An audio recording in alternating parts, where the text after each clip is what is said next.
Thank you so much Farhana. आज की exercise जो थी वो थोड़ी सी इंटेंस थी, लेकिन आपको बताया था कि 2 महीने के बाद जो है हमारा लेवल जो है वो थोड़ा सा बढ़ जाएगा और थोड़ी सी इंटेंस एक्सरसाइज हो जाएगी। और वक्त हो गया है जी हेल्दी मॉर्निंग टिप का, तो चलते हैं हेल्दी मॉर्निंग टिप की तरफ।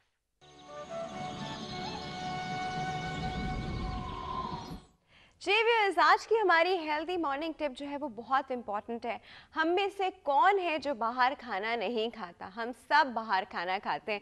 दो हम लोग इस चीज़ को अवॉइड करते हैं और करना भी चाहिए कि बाहर ज़्यादा खाना ना खाएं, लेकिन कम ऑन कभी कभी तो चलता है और हमारी इंटरटेनमेंट में भी बाहर खाना डेफिनेटली आता है। ये कुछ ओकेजन्स ऐसे होते हैं या वैसी दिल चाह बाहर खाने का। तो आज जो हमने कहा कि सोचा आपको टिप्स दें बाहर खाना खाने की, इन अ सेंस के जब आप वीकेंड पे या वैसी फैमिली के साथ बाहर निकलें तो क्या चीज़ आप खाएं। तो सबसे पहले तो जो टिप हमारी स्टार्ट होगी वो ऐसे स्टार्ट होगी कि सबसे पहले you have to choose the restaurant, वो जगह जहाँ पर आपने खाना खाना है वो जगह को चूज़ करना बहुत इंपॉर्टेंट है। ये नहीं कि आप ऐसे घर से निकल गए कि जो भी रास्ते में आ गया वो, इसलिए क्योंकि आपको वो रेस्टोरेंट अवॉइड करने हैं जहाँ पे लिखा हो ऑल यू कैन ईट, जिसे हम बुफे सिस्टम भी आप कह सकते हैं कि buffet systems and all you can eat वाले जो रेस्टोरेंट्स हैं ये आपने अवॉइड करने। जब आप ये वाले रेस्टोरेंट्स ले लेते हैं तो हम ओवर ईट करते हैं और फिर हम लोग को कुछ पता नहीं चलता हम क्या क्या क्या क्या खा चुके हैं, किस किस चीज़ से प्लेट भर चुके हैं और कितनी बार भर चुके हैं, कुछ नहीं पता चलता। इसके बाद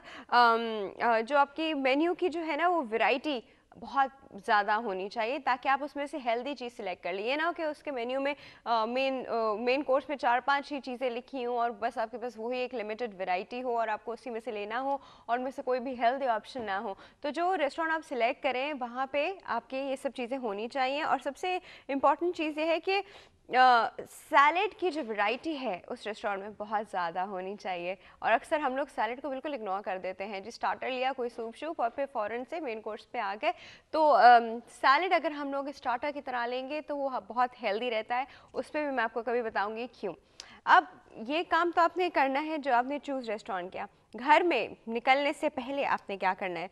सबसे पहले अब तो इंटरनेट सबके पास अवेलेबल है, सारे रेस्टोरेंट्स की सारी डिटेल्स इंटरनेट पे आपको मिल जाती हैं। अगर आप कोई नया रेस्टोरेंट ट्राई कर रहे हैं जो आपको नहीं पता कि वहाँ खाना कैसा है तो क्या फ़र्क पड़ता है, आपने वेबसाइट पे जाके उनका मेन्यू देखा कि मेन्यू में क्या क्या चीज़ें, ताकि आप वहीं से सिलेक्ट कर लें कि हमें ये लेना ही लेना है। वहीं पे आपका डिसीजन होना चाहिए कि यही खाना है और कुछ नहीं खाना। फिर सबसे इम्पॉर्टेंट चीज़ है कि आप उस रेस्टोरेंट में जाने से पहले वहाँ रिजर्वेशन करा लीजिए कि हम 4 लोग हैं, 5 लोग हैं, 6 लोग हैं।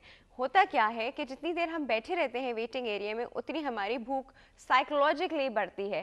तो इंस्टेड आप वो जो टाइम पीरियड है वो आप शॉर्ट कीजिए, आप जो वेटिंग रूम का टाइम पीरियड है वो आप ख़त्म कर दीजिए। इन द सेंस आपने रिजर्वेशन कराई तो जाएंगे, फ़ौरन से बैठेंगे, अपना खाना ऑर्डर करेंगे जो कि आपने डिसाइड किया हुआ होगा। अब अगेन जाने से पहले अपने आप को आप कंप्लीटली स्टाफ करके नहीं जाएंगे कि आपने पूरा दिन कुछ नहीं खाएगा, आपने रात में बाहर खाना खाना है, ऐसा नहीं कीजिएगा। You will and up over eating, आप अब बहुत ज़्यादा खाना खा लेंगे अगर आपने इस तरह किया। बल्कि हल्का फुल्का आपका पेट जो है भरा ही होना चाहिए ताकि आप वहाँ खाना कम खाएं। दूसरा, जब आपके पास वो बिल्कुल स्टार्ट में वो चीज़ें लाते हैं जिसमें गार्लिक ब्रेड होती है, बटर होता है या कोई और चीज़ होती है, साल से डिप्स होते हैं, तो जब वो ये चीज़ें लेके आए तो प्लीज़ आप मुझे कहें ये क्रैकर और ये सब चीज़ें वापस ले जाइए। क्यों? क्योंकि ये चीज़ें सिर्फ एक ऐड ऑन कैलोरी है, इनसे कोई फ़र्क, मतलब फ़र्क तो इन अ सेंस ऐसे पड़ता है कि ऐड ऑन कैलोरी है तो आपको ये नहीं खानी चाहिए और वैसे इनकी कोई ख़ास न्यूट्रिशनल वैल्यू नहीं है। और कोशिश करें 4 से 5 लोग जितने लोग हैं सबसे पहले आप ऑर्डर करें। होता क्या है कि जब हम चुप करके बैठे रहते हैं और सबके ऑर्डर सुनते हैं तो हम टेम्प्ट होते रहते हैं कि हाँ मैं ये भी ऑर्डर करूँ या ये भी ऑर्डर करूँ, नहीं ये ज़्यादा अच्छा। इस तरह हम लोग क्या करते हैं कि वो चीज़ सिलेक्ट करते हैं या वो चीज़ें बहुत सारी सिलेक्ट करते हैं जो कि अनहेल्दी ऑप्शंस में आ जाती हैं। जहाँ पे आपको प्लेटर्स मिले, कॉम्बोज मिले, मील्स मिले, इस चीज़ को अवॉइड कीजिए। प्लेटर, कॉम्बो, मील्स ये चीज़ें आपको नहीं लेनी है, ये सिर्फ ऐड ऑन कैलोरीज होती हैं। आपने सिर्फ वही जाके जो चीज़ सिलेक्ट की है बस आपको सिर्फ वही लेनी है। दूसरा, मेन्यू आपने बार बार नहीं देखना कि मैं ये भी ले, अच्छा मैं इसको छोड़ के अच्छा मैं ये ले लूँ ये।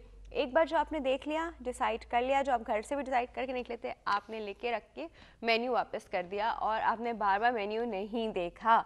ये बड़ी इंपॉर्टेंट चीज़ होती है। अब मैं कुछ आपको गुड वर्ड्स बताऊं प्रिपरेशन वर्ड और गुड बैड प्रिपरेशन वर्ड।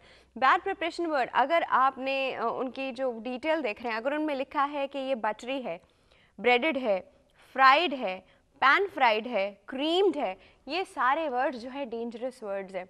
जिस जिस डिश के प्रिपरेशन में ये सब कुछ लिखा है वो सारी डिशेस आप आउट करते हैं। गुड वर्ड्स क्या है? जो चीज़ें आपने सिलेक्ट करनी है वो है grilled, baked, steamed, stir fried and roasted. ये इन सब में कैलोरीज कम होती हैं जी, ये बड़ी इंपॉर्टेंट टिप है। उसके बाद आपने अपनी कैलोरी काउंट जो है वो मैनेज करना है। अगर रात को आपने 500 या 600 कैलोरी का खाना खाना है तो दिन में आपने उसी तरह मेंटेन करना है कि मैं किस तरह वो 500 से 600 कैलोरी जो है वो अपना करूँ।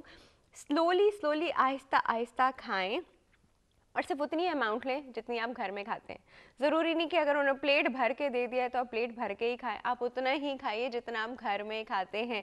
डोंट ओवर ईट। और डिज़र्ट्स जो होते हैं आखिर में, उनसे कम्प्लीटली अपने आप को जो है अपने आप को मना नहीं कीजिए, लिया कीजिए, बहुत हेल्दी रहता है जी। वक्त हो गया एक छोटी सी ब्रेक का, कहीं नहीं जाएगा, विल बी राइट बैक।